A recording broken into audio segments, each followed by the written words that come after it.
Olá, hoje eu estou aqui para conversar com você que é instrutor, que é aluno de yoga, que é praticante. A gente vai conversar sobre um tema que é muito recorrente. Eu escuto muitos alunos do curso de Anatomia Vivencial me trazer essa queixa e trazem uma dúvida de não saber muito o que fazer nessas situações. Hoje a gente vai falar do sentar confortável, né? O que é um sentar confortável? O que a gente precisa para sentar de uma forma confortável, não só para a prática meditativa, mas para iniciar qualquer asana que seja na posição sentada.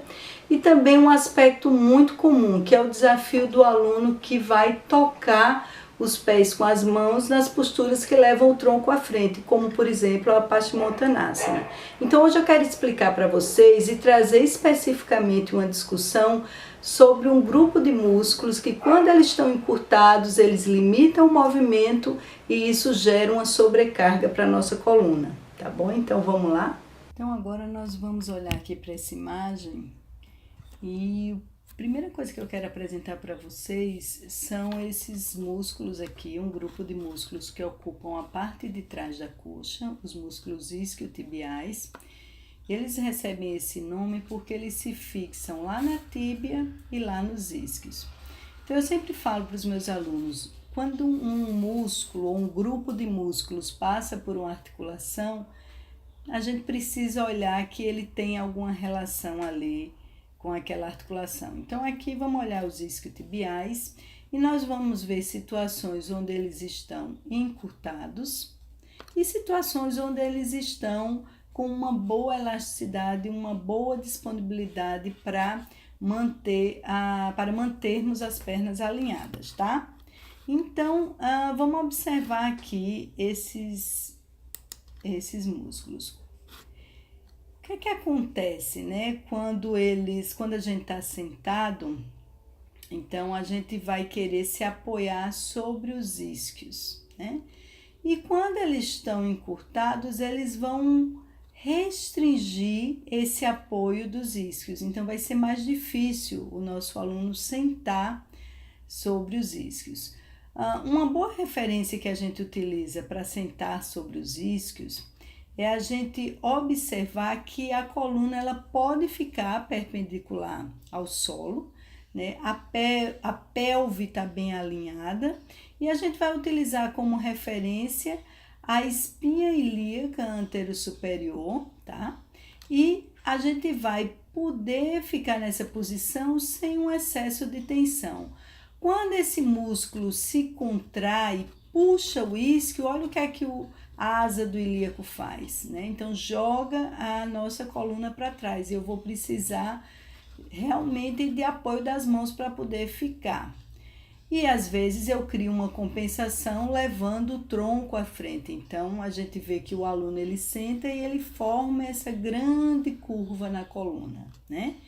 Então, um músculo que tem pouca flexibilidade aqui, ele vai puxar esse isquio para frente e jogar a bacia para trás. E para compensar, eu vou levar o tronco à frente. Então, eu posso utilizar como referência aqui o alinhamento que existe entre a espinha ilíaca anterosuperior e o grande trocânter do fêmur, tá?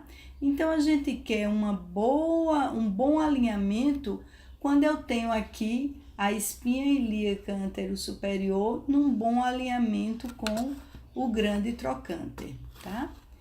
Então, olha aqui os isquios nessa vista, espinha ilíaca, cabeça do fêmur tá aqui dentro e o grande trocânter. Mais um ângulo, aqui eu tenho o glúteo máximo e os isquiotibiais passando aqui.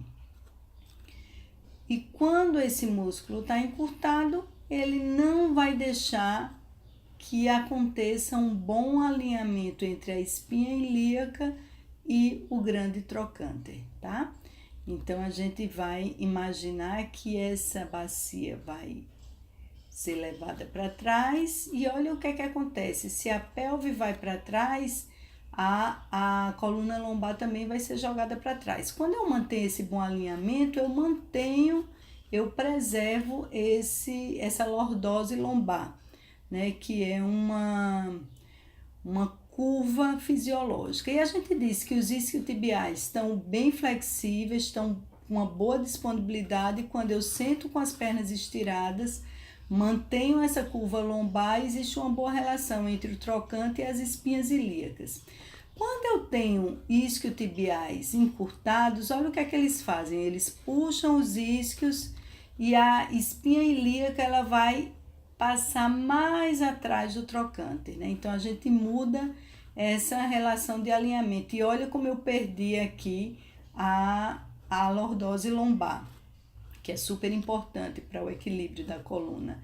E, ó, tem uma força jogando lá para trás. Então, isso é o que eu queria mostrar para vocês do papel do encurtamento dos isquiotibiais num bom posicionamento quando o nosso aluno está sentado com as pernas estiradas. E essa situação que a gente simulou pode ser, por exemplo, numa Paschimottanasana, tá?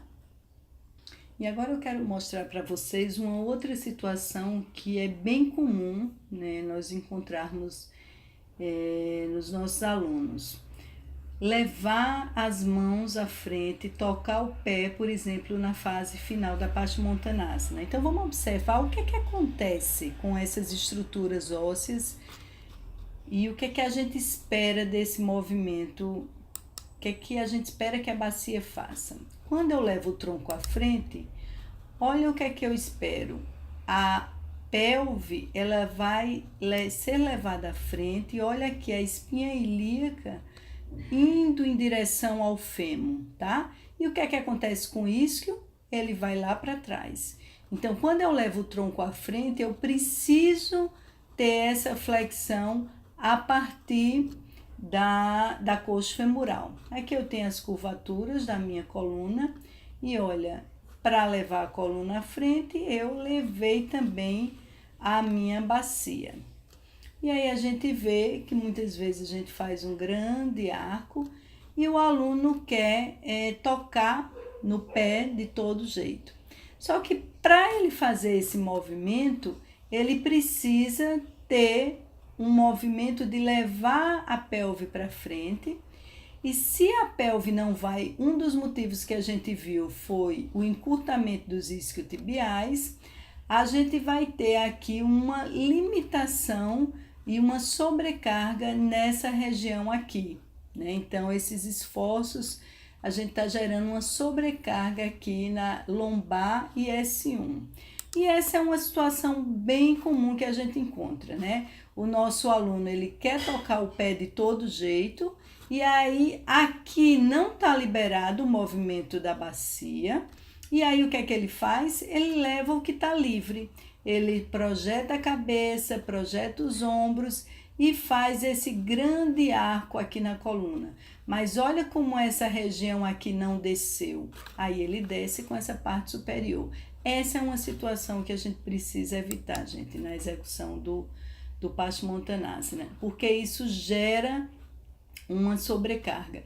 E muitas vezes a gente vê também na Uttanasana essa situação. Então, quando a pelve não é levada à frente, quando os isquios ficam presos lá atrás, principalmente pela ação dos isquiotibiais, dentre outros músculos, nós temos aqui uma sobrecarga na região lombar e olha o desenho que se forma, uma placa alinhada e depois essa curva. E o que é que a gente espera, né, numa condição normal?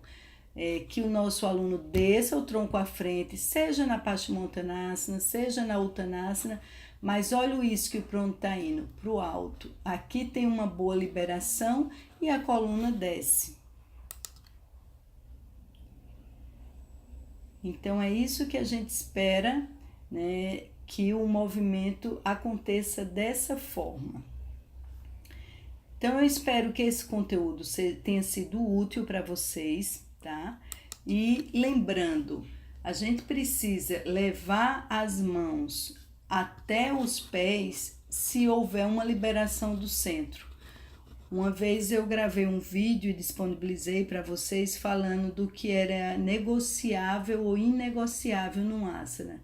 E o que é negociável nessa situação seria flexionar o joelho ou elevar o apoio aqui da bacia. E aí o aluno consegue liberar essa sobrecarga nos isquiotibiais. Mas levar o tronco à frente, isso que eu falei agora é negociável, flexionar os joelhos e aumentar a altura da pelve. Agora, levar o tronco à frente sem liberação desse centro e fazendo essa grande cifose, como a gente viu na imagem anterior, e tocando a qualquer custo o pé, isso é inegociável, porque isso gera uma sobrecarga para essa região lombar. Então, espero que esse conteúdo tenha sido útil para vocês e que possa, de uma forma muito direta, fácil, esclarecer temas tão profundos e complexos como é a anatomia do movimento.